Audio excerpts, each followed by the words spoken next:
What is going on, ladies and gentlemen? Welcome back to a brand new video on the channel. In today's video, as y'all can see by the title below, I have another reaction video coming at you guys. If you guys do enjoy these style of videos, make sure you let me know in the comment section down below. Like the video, man. If you guys do enjoy, subscribe if you're brand new to the channel. I'm not going to hold you guys much further. Without further ado, man, let's get right into it. What you probably don't know is, a week later, the parents of one of these hackers, Sushil and Radhika Chaitau, were abruptly rammed off the road by a Honda Civic while house hunting. At the same time, a white van pulled out in front of them, trapping them. 6 men then got out and surrounded them, forced them out of their car, beat them, duct taped them, and put them in the back of the van. They wanted to hold them ransom for the crypto millions their son had stolen.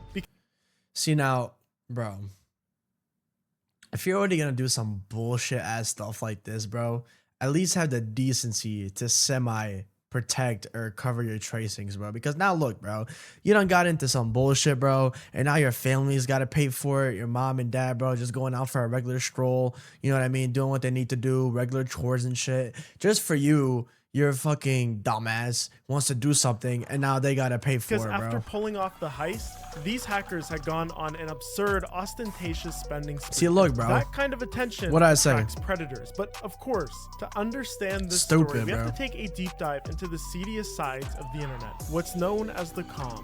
There's a lot of questions here, like Handle Greavies. We'll meet 2 avid players who would later steal $250 million with.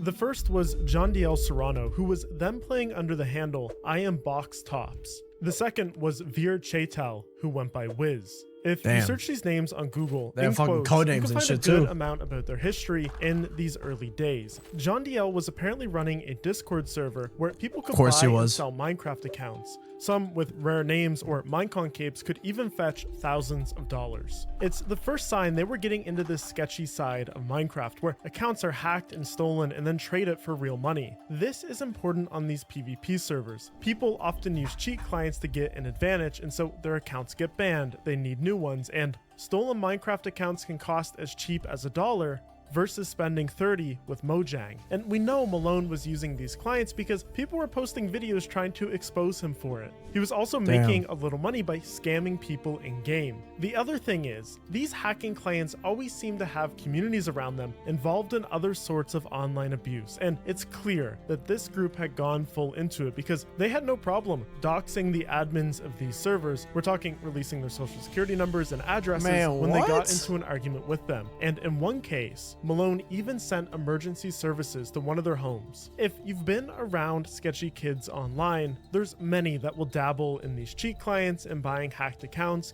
Bro, see, like, this is what people be saying, like, you know what I mean? That's the one thing about PC owning, bro, is like, fam, you go into these games, bro, God only knows, you know what I'm saying, what type of people are in your lobby, what they can do, bro, what type of information they can access and shit, bro. That's why you gotta, like, you gotta have your wits about you, man, for usernames. Bro, you're not even safe in Minecraft, dog, and fucking Minecraft. Think about that. Argument even, but it's kind of rare to encounter someone unhinged enough to actually call emergency services and swat people. Even sending a pizza is pushing it. I think that even for the teens involved in this stuff, they realize there's real-world consequences to that it's taking it too far, but Malone didn't seem to have that switch set to on in his head, and that's a trend I notice with hackers that get caught. But I'm getting a little ahead of myself because the first trend is what happens at the end of their Minecraft journey. Maybe it's from browsing too many Telegram channels for too long, but they realize instead of using these skills to hack Minecraft accounts, they can be used to hack large crypto holders. Bro, how does one just like wake up, you know what I'm saying, going about your day regularly, and then you'll be like, I'm about to scam $250 million worth of crypto? Like, in what right mind, like, do you wake up and you just like come to that conclusion, bro, and you'll be like, yeah, this is a great idea, we're gonna go through with it, and absolutely nothing is gonna result from it, nothing's gonna happen, we're just gonna cash in, bro, we're gonna live this lifestyle, no one's gonna catch up to us, dude. Like how does that even come about, bro? Like, how does that even happen? What are we saying? The Minecraft scams stopped being enough. By late 2023, Malone and John DL are building what the FBI would eventually dub the social engineering enterprise. They're toying with small crypto scams, making a small amount of money. So come October 2023, Malone leaves Singapore and flies to the US on a 90-day tourism visa with no intention of returning home. He moved into a rental house in Texas with John Diel and a guy named Connor Flansburgh. This would become their first office of sorts. In collaboration with others online like Veer, they start forming this massive network capable of pulling all the pieces together needed to steal millions of dollars in That's crypto. crazy. See, within the comm, there's folks that specialize in certain areas. Data guys, people with access to leaked databases containing private information on high net worth crypto holders, and the talent to shift through those dumps to find whales worth targeting. Then unique callers, kids like Veer and John Diel, pretending to be support agents at companies like Google, Yahoo, Gemini, like whatever logo they needed that day to social engineer victims. This was also one of the riskiest roles. Finally, there's organizers, people like Malone and Connor that stitch the entire attack. There's a whole ass fucking operation, bro. When you look at it, bro, this is not no like some like small ass shit, bro. Like you would think, like, you know what I'm saying, like this is all, you know what I mean? Like, nah, like these motherfuckers like actually invested all their resources, time, energy, bro. Like they devoted time to actually doing this shit, bro. Drain the crypto accounts of victims in real time when the callers get them access. There's of course other hands in the pot too, like people that can turn all the stolen crypto into US dollars and hopefully mix it along the way to make its source untraceable. And they even had a burglar on standby to break into a victim's home if their social engineering attack failed. This is a list of known threat actors in this group. And but you're telling me if the threat over online doesn't work, you hire, bro, imagine how much of a fool just a dumbass, bro. You have a on standby, like a burglar ready to go, bro. If you're online, bro, like what? Together, they were about to start making millions. Are we so good right now? That's still a drop in the bucket compared to how many private records Flare.io, the sponsor of this video, is tracking. All right, W sponsor, my boy. The keys could already see. Thank you. Get your bread, my guy. Get your bread, my boy. It's not well documented how much they were making from early thefts, but we know by the end of 2023, the training wheels were off because Malone, John Diel, and Connor moved from Texas to LA and rented a 6-bedroom, 11,000 square foot home on Clear Valley Drive. This is such a bizarre street to look at on Google Maps because every single house is here. The first documented attacks start happening. In mid-March 2024, Malone and Veer social engineered a victim out of $600,000. In May, they got another whale, pulled roughly $2.9 million. Come the end of June, they hit another victim for $870,000. All of this while Malone technically isn't supposed to be in the country. He had no permanent residence or work permit. If the police stopped him on the street, it would be game over, especially because they weren't being quiet with the money. Already they were trying to book private jets and rent exotic cars. And to up the ante, when they targeted another victim, Malone managed to access their Apple iCloud account and monitor their location in real time. Come July 21st, since they were unable to obtain the money through their normal social engineering scheme, they flew a guy, Marlon Farrow, to New Mexico where the victim's house was located. Outside, Marlon set up a burner phone to live stream to his partners in crime back home. Then he made his way inside. The plan was that if they saw someone enter the house through the live stream, they would give Marlon a heads up. Inside, Marlon managed to find the victim's cryptocurrency hard wallets, and he dipped. They made another $1.7 million from this physical attack. It's not clear what would have happened if the victim returned home. And it's like, this was almost a pointless amount of trouble because just 3 days later, they hit their biggest victim yet, managed to steal $14 million. That's insane, They were bro. taking all of this cryptocurrency through a sophisticated social engineering scheme, one that was private to them. Nobody knew yet exactly how it was done from start to finish. But one thing was clear, they were pushing their greed to the point of failure. And that peak would come 1 month later in August, when they'd hit the heist that would finally make them say the words, We're done! $242 million! But unfortunately for them, there would be a double meaning to this. The Enterprise goes after a man in Washington, D.C. From data dumps, they've determined that he's a high net worth early crypto investor. Step one in their scheme is fear, because fear makes people do irrational things. They start with what's known as a multi-factor authentication fatigue attack. They've already found his login credentials to his email, likely from data dumps. So they start hammering the login page, spoofing their location to be from places like Russia and North Korea. This causes the victim to get a flood of security alerts on their phone. If you've ever gotten one of those pop-ups saying, "Was this you might know that feeling in your stomach, thinking that someone is trying to hack you. This is where the caller steps in, likely Veer. Using a spoof number, he calls pretending to be from Google support. He tells the victim that his account is actively under attack. Walks him through carefully planned fake verification. And my thing is, it's like, bro, like if I'm one of these people that are getting like fam, you gotta understand, if like Google will never ever call you, Apple will never call you, bro. These motherfuckers will never hit you. So if you ever see anything remotely close to this, bro, you know you're getting shit absolutely scammed the fuck out of, bro. Like for a fact, 100%. That convince him to read out loud the secret recovery codes to his Google account. While keeping the victim talking, he's pasting those codes into Telegram for Malone and others to use them to get access to this guy's email. Once inside, they know they possibly only have minutes before the victim catches on and starts trying to shut down their access. So they tear through the inbox, the Google Drive, docs, sheets, everything that is uploaded to a Google account, looking for anything crypto related. Sophisticated threat actors have scripts made to do this automatically in seconds. You would be surprised how often people store sensitive information in their emails and cloud drives like this. But the other aspect is, if you have access to someone's primary email account, you can just go on the different websites that they're signed up on and usually reset the password and then confirm a code that comes by email to get into it. The first thing they spot is an atomic wallet, but it's basically empty.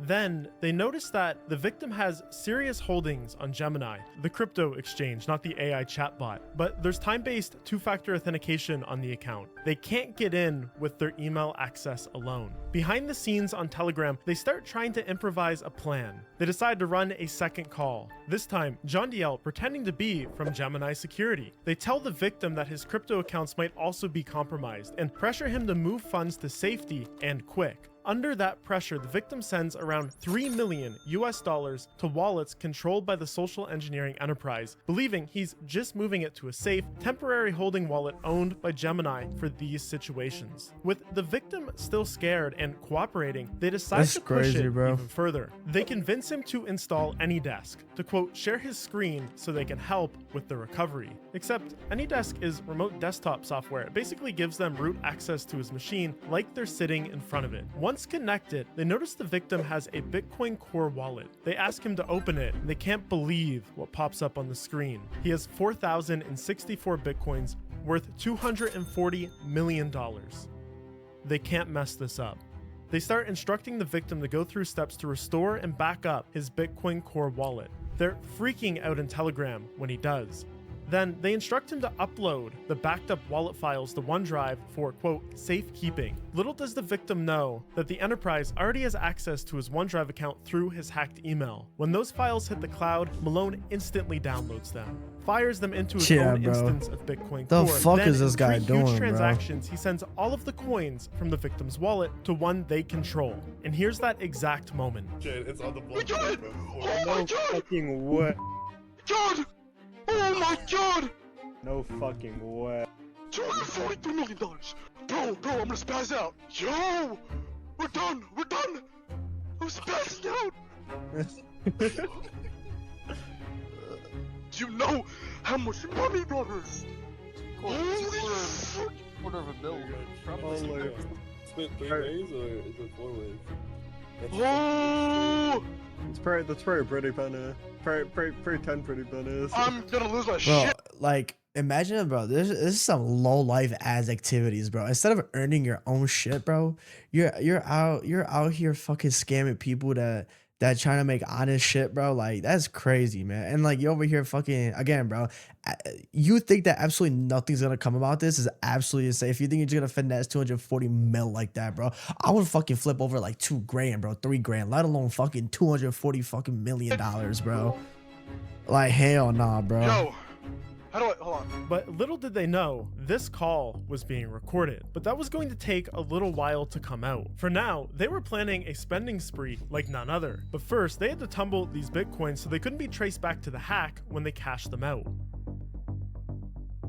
Bitcoin is the most transparent financial system ever created because every transaction is in a public ledger. Companies like Chainalysis have made billions of dollars developing systems to track the flow of coins to cash out points with the end goal of catching bad guys. And it's not like the victim was going to stay silent. Rich people have a lot of money to pay for the best investigators. And the SE Enterprise That's what I'm saying, so bro. about 17 minutes after the theft, like, how the fuck you think you just about to technique known as go off peel chain, unscathed? moving huge stacks of Bitcoin from wallet to wallet, and at each hop, peeling off smaller and smaller chunks to fresh addresses. At the same time, they start chain hopping, swapping Bitcoin into other crypto coins like Litecoin, Ethereum, and Monero. Over the next few weeks, the money bounces through around 15 different services and exchanges that lack KYC protocols, creating this tangle of transactions. They hope that it's untraceable. All the while, they're actively planning things to buy, sharing pictures of these designer goods in their Discord server, because there was no way they were gonna do the smart thing and wait to spend this money. The temptation was too strong, especially for Malone.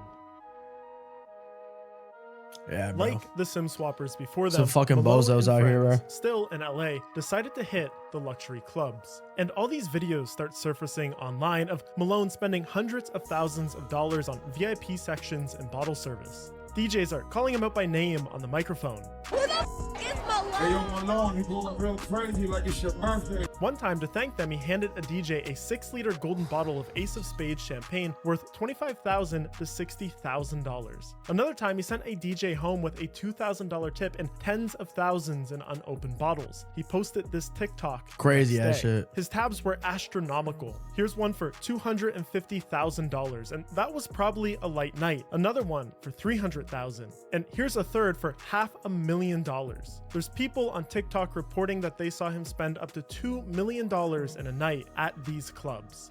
Like, I'm talking, it had to have been, just within that 10 minutes that I was there, $100,000 worth of alcohol. And he had been at the club, like, for a while. They were on a generational run, and LA, it wasn't big enough for them. So where else do you go but Miami? Malone chartered a private jet, and they settle in an 8,500 square foot waterfront mansion with 10 bedrooms on the exclusive Hibiscus Island with a monthly rent of $62,000. This place was decked out. They had the full 9 yards, 25-foot ceilings, pools, and they quickly filled the front driveway with supercars, like a ridiculous amount of supercars. Multiple Ferraris, Lamborghinis, Porsches, Mercedes, Rolls Royces, a BMW, and this Aventador SVJ with Malone's name on the side. He even tried to get his ex-girlfriend back with one of these, a pink Urus and a Birkin bag, but she responded that she has a boyfriend. Ouch. To compensate, he took a stack of Birkin bags to the club and started giving them away. The next day on TikTok, model Olivia Allen posted this video. Then this video by Sky Bree got posted. A random man at the club gifted me this Hermes Kelly story time. I don't know his name or anything about him. He comes over and he's like, my friend over there wants to gift you a Birkin, but he looked pretty young. He comes towards me and he's like, I got this for you. And Malone had all his own clothes to match the part. A Richard Mille watch, designer coats, iced out glasses, rings. The others in his group were not quite as ostentatious as him in terms of getting their name plastered on signs at bars and putting it on the side of a car that you bought with stolen money, but they were still spending it alongside him. But the more they spent, the more attention they got, and it wasn't just from girls as they had hoped. There was rival cyber criminals online that saw them spending this wealth on social media, and that gave them an idea. Maybe it was time to take things offline with a kidnapping. Yeah, bro. Yeah, this is the shit that I'm fucking talking about, bro. Like, man, you better go on here, and not only are you about to do the dumbass shit that you did, bro, you know what I mean? Knowing damn well that the people that you scam are already on your ass, but also all these other people that are doing similar shit to you now, peep what you did. You know what I'm saying? You want to flex all this stuff.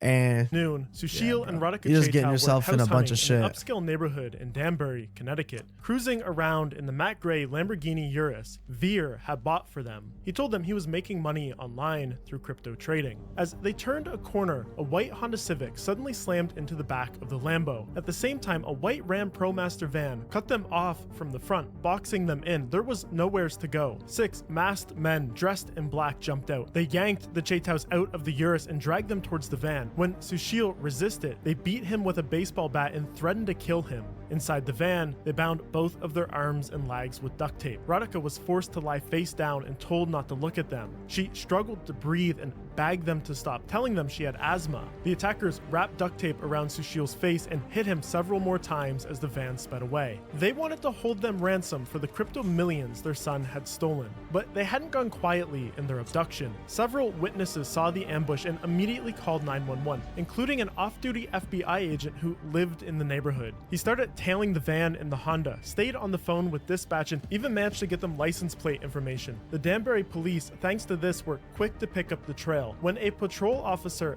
lit up its emergency lights and tried to pull the van over, the driver took off, swerving through traffic. About a mile later, his ass he was lost not pulling control, fucking jumped over, a bro. curb, and crashed. The suspects bailed on foot, leaving the Chaitels bound and terrified in the back of the van. Within hours, officers found one man hiding under a bridge and 3 more hiding in the nearby woods. Based on information from those arrests, police were able to find the other 2 the next morning at an Airbnb about half an hour away. Radhika and Sushil had gotten very lucky, but I can only imagine how Veer and the rest of the SE Enterprise was feeling after this news. Like, if they go to a club again, are they going to get abducted? Well, I suppose that's only if the feds didn't get to them first, because the investigation by this point was now well underway.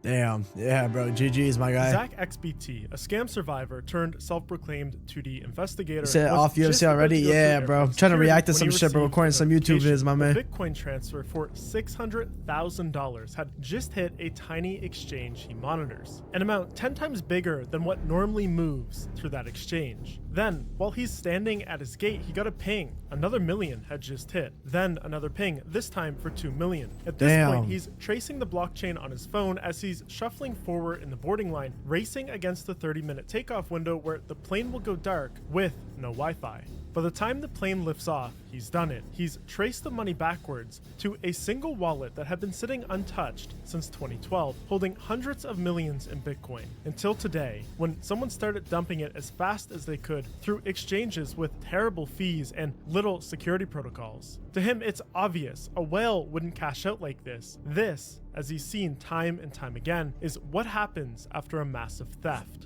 Once the plane hits 10,000 feet and the Wi-Fi kicks on, Zach keeps going for his Windows desktop, revealing his full name. And we can see that Veer, during the heist, was looking up the Ferrari 812 on YouTube. You can't make this stuff up. There's another tab here. My boy Veer, man. Name, Sam Lesson. When this screenshot got posted by Zach Tripping, my boy. the internet was pretty sure that this was the person who had likely fallen victim to the attack. It made sense. He's a former VP at Facebook and massive crypto and tech investor. But Sam, with this news breaking, publicly denied being tricked by the group, writing on Twitter, "So to chime in, this isn't me. I have never had my crypto hacked, but I did get shockingly compromised for about 20 minutes through social engineering this summer via Google, and it was very, very scary. Very smart scam. Stay safe out there."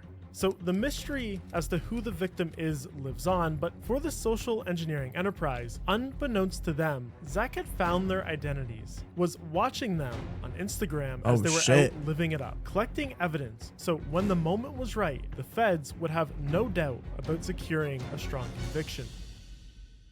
Damn, bro. The police were parked outside of LAX. They had discovered that John Diel had gone on a vacation to the Maldives with his girlfriend. They didn't want to arrest any other members of the group before he was back for risk of alerting him and losing him. Before going through customs back into the US, John Diel had wiped all apps from his phone just in case they would send him through secondary screening. When he made it through without a hiccup, it was a relief. Till 2 FBI agents promptly stopped and arrested him, handcuffed him on the spot. They also briefly interrogated his girlfriend. She denied having any knowledge of John Diel's involvement in the heist. The FBI agents told her that the only way she could make this worse was to warn her boyfriend's partners in crime. She promised them that she wouldn't, and since they didn't have any legal grounds to keep her, they let her go. To quote the FBI's memo, immediately after leaving the interview, John Diel's girlfriend promptly called his criminal associates, tipped them off to his arrest, and these associates in turn deleted their Telegram accounts and all incriminating evidence included in the saved chat. Hey man, she stood on it for her mans, bro, at the end of the day, but man, she got fucked too probably at the end.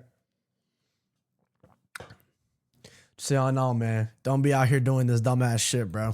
I can't believe it. You can't make this stuff Never up. ends up So in the good, group was man. in Earn a your frantic income. mess. Earn your Malone income went out back to honestly. his Miami home. He dumped his phone in the bay, and the pressure was on to arrest them Trust me, before more evidence could be destroyed, or worse, they flee the country. It was sooner than planned, but the Miami police immediately organized a raid on Malone's home. Later that day, these videos would circulate on social media of Malone being arrested. Exactly a month after they had stolen $240 million in Bitcoin, two of them had been busted. Jondiel agreed to speak to the law without an attorney. At first, he denied anything about the crime, but later he would admit his involvement. Told them he bought 3 cars worth around $1 million, a watch for $500,000 more, and the 21-year-old even gave them access to accounts on his phone that held more than $20 million worth of stolen crypto. For Malone, the Fed started seizing all his assets, the luxury cars, the watches, jewelry, clothing, but he wasn't going down without a fight. They were going to need to beat him in court, and Malone had a plan, one hitched on his co-conspirators who were now on the run.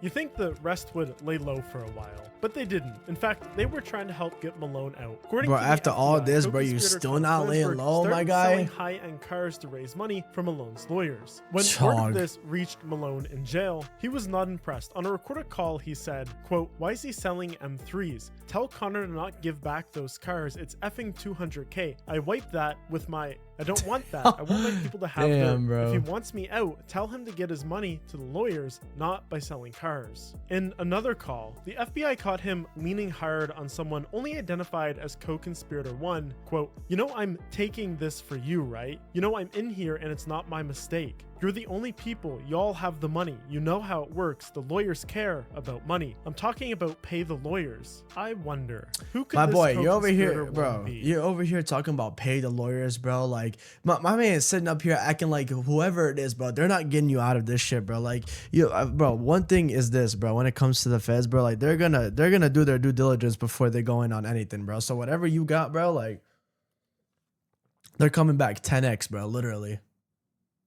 I swear to God, like. Well, the ones responsible for Talk about leaking don't their sell the identities cars, bro. first were That's Veer crazy. and Jondiel. And co-conspirator 2 is listed on the document as having been arrested coming back from the Maldives. So that's got to be Jondiel, leaving Veer likely as co-conspirator 1. And the timeline adds up here because Veer, he was still on the run, kind of. Police didn't catch him. He actually turned himself into the FBI 1 week after Malone had been busted. Talks quickly moved to a plea deal, which Veer took. He was to return all the assets obtained from stolen money and testify against his friends. In the meantime, he was free to make bail. Except Veer would never fulfill his role as a witness in court because even while in talks to make the plea deal, Veer had continued to conduct the same old crypto scams while out on bail. In October of 2020, Bro. This is just peak stupidity here. Actually, I think I lost like at least minimum 2 or 3 brain cells watching this video, genuinely. Like, you were still doing the same thing after you got busted by the federal government, bro. 25, Veer got involved in a $2 million theft. Again, he acted as a Gemini exchange support member, convincing a New Jersey crypto investor to provide him with her seed phrase for a cryptocurrency. No saving these kids, wallet. chat. This cut was Absolutely no saving these $200,000 kids. for being the caller on that attack. Veer promptly booted up his VPN and made a new account on an online casino called Bust-A-Bit, where he lost all $200,000 in the span of 40 minutes. Yeah. Unbeknownst to him, during that gambling session, his VPN had dropped connection, exposing his real IP address. When the feds caught this, well, he can't commit crime on bail. He got sent back to prison and his deal was revoked. And in reviewing his chat logs, they found that he was planning to flee to Dubai. It was perfect timing, but for Malone, that means his escape plan wasn't looking too hot.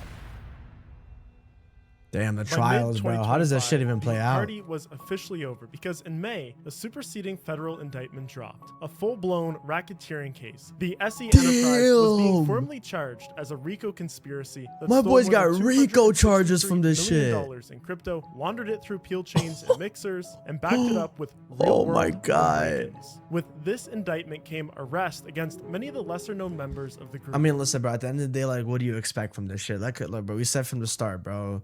You know what I'm saying? You do stupid shit, you get stupid prizes, The bro. database This is hacker, what you get, Connor bro. Flansburgh, the Simple as burglar, that. money guys, another caller, all of them listed by name in the RICO indictment. One of the money launderers, Kunal Mehta, has already pleaded guilty to the RICO conspiracy, admitting that he ran a crypto-to-cash service for the group. He also booked their private jets, rented their mansions, and even shipped bulk cash in the mail stuffed inside of Squishmallow toys. He's the 8th defendant to fold to this date. Others are still in active plea talks. Veer is currently sitting in federal custody, facing guidelines that could put him away for 2 decades, and Jondiel is expected to make a plea deal, but there's no public sentencing for him yet, meaning that he's in the same legal limbo as 2 decades, my guy. waiting to find out how many years of his young adult life will be spent inside of a federal prison. The kidnapping crew got busted too, the guys who tried to snatch Veer's parents. 5 of the 6 have accepted plea deals in federal court for conspiracy and kidnapping related charges, and the 6th, he's gonna try and take it to trial.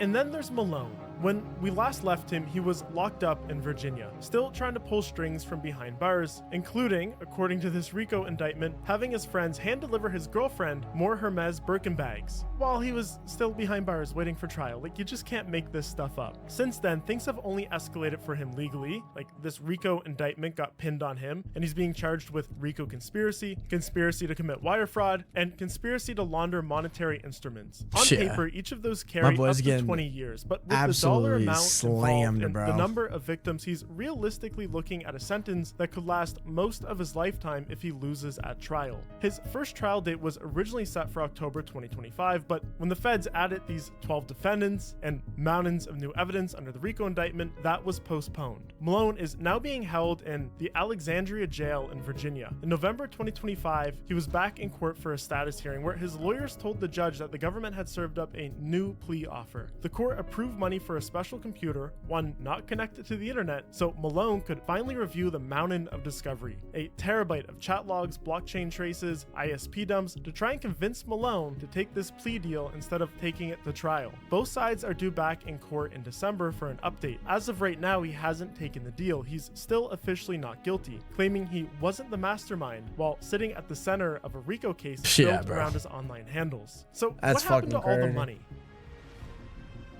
My boy better have gotten all his shit back. Law enforcement managed to freeze or seize roughly $79 million worth of stolen crypto before it could be cashed out. Prosecutors say that more than $100 million still hasn't been found. It's either sitting in wallets that no one's tied to a real person yet, or it's gone forever in a blur of gambling websites, mixers, and bad trades. There's 2 aliases on the indictment listed as first and last name unknown because they have not yet been identified. Perhaps they know where the missing $100 million is. The government seized all of the luxury assets. This list is just massive. Most of this will eventually be auctioned off. A portion of the proceeds will go back to victims, and some of it back to funding more investigations and prosecutions. As for the clubs and the planes and the mansions, they're not listed on the indictment, so it seems no one is asking them for the money back. But only time will tell if they manage to recover the rest. Listen, man, if you're out here doing all this shit, bro, just remember at the end of the day, your ass is gonna get caught. Your ass is gonna get busted, bro.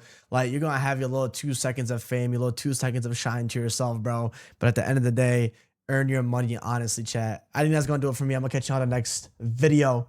Appreciate y'all so much. If you guys did enjoy, make sure you smash that like button for your boy. Subscribe if you are brand new, and I'll catch y'all on the next one, man. Peace.